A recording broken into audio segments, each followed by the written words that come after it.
and happy Friday, VBHS. We hope you had a great week. Thanks for always tuning in. We'll catch you up on some things that have been happening. Here's your episode 159 of PPN. First things first, happy belated birthday to our very own Mr. Tipton. If you see him in the cafeteria or the hallway today, be sure to wish him a happy birthday. Seniors, unless you're living under a rock, you know it's a year for voting. Don't forget to register to vote when you turn 18. You can do so through the Crawford County Clerk's Office in downtown Van Buren or the DMV. There is an online request, and you can even print out a form from www.sos.arkansas.gov. Be the change you wish to see. More for you seniors. The Harry O'Ham Scholarship application, as well as other local scholarships, are now available in Mrs. Nelson's office. Juniors, the VBHS free ACT has now been moved to March 26th, so study up and good luck. Congratulations to the JROTC on placing second this past weekend at Fort Chaffee in the Armed Color Guard competition. The cadets competed for 2 days at Fort Chaffee in drills, color guard, and raider competitions. Congratulations. Now on to other sports. Welcome to last week's sports. Tuesday, the basketball team hosted Alma, with the boys taking a W. And Friday, they traveled to Harrison, with boys and girls both taking W's.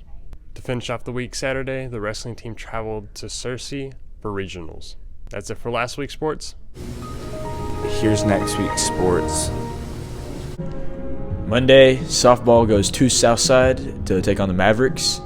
And then on Tuesday, soccer has a home game against Northside. Baseball has a home game against Paris.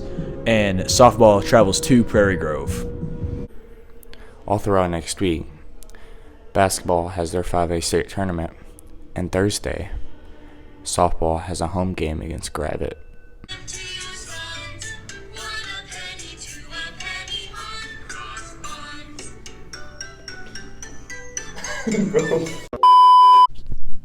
Friday, baseball has a home game against Springdale, and Peel the banana, peel the banana. both softball and soccer travel to Northside.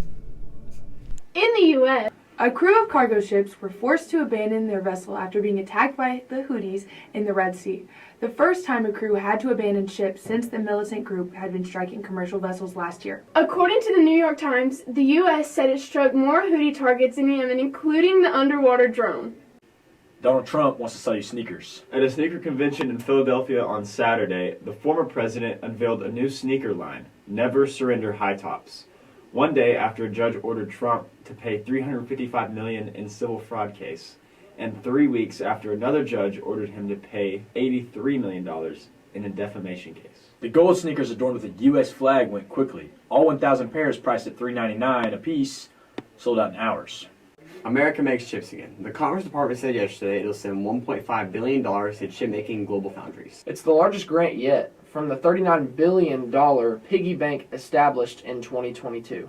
This is just a start. Even bigger CHIPS Act grants are expected to go out to chip makers like Intel, Samsung, and TSMC in the coming weeks. While 37% of the world's chips are made in America in 1990, the share is now just 12%.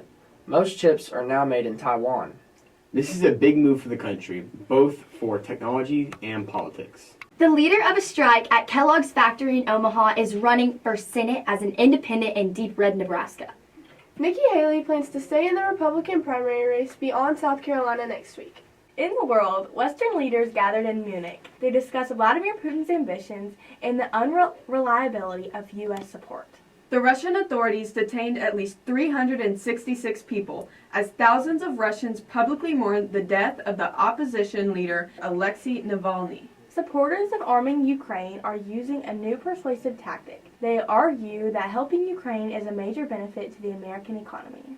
German Defense Minister Boris Pistorius told Bloomberg that plugging Ukraine with weapons would lead to more business for U.S. defense contractors and preserve a lucrative U.S.-Europe trading relationship that threatens by Putin's aggressions. How are they pulling it off? They're branding it as investment, not aid.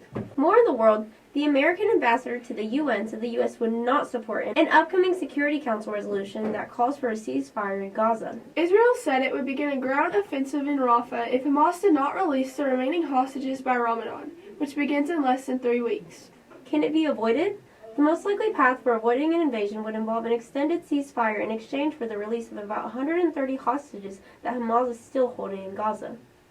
Either our hostages will be returned or we will expand the fighting to Rafah, said Benny Gantz, a centrist Israeli politician who joined the government after the October 7th attacks. That's it for us this week with World News. We know sometimes it can be a bit heavy. Thanks for staying with us. Welcome to Weather with Avery and EJ.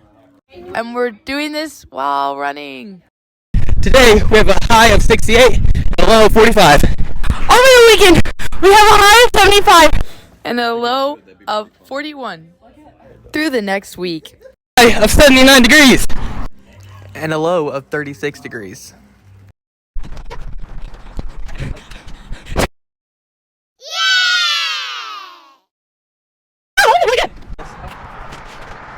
On the side of the road.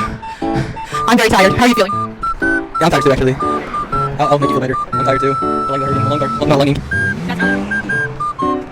My name is Sonia, and I am a purple runner. It's hurting.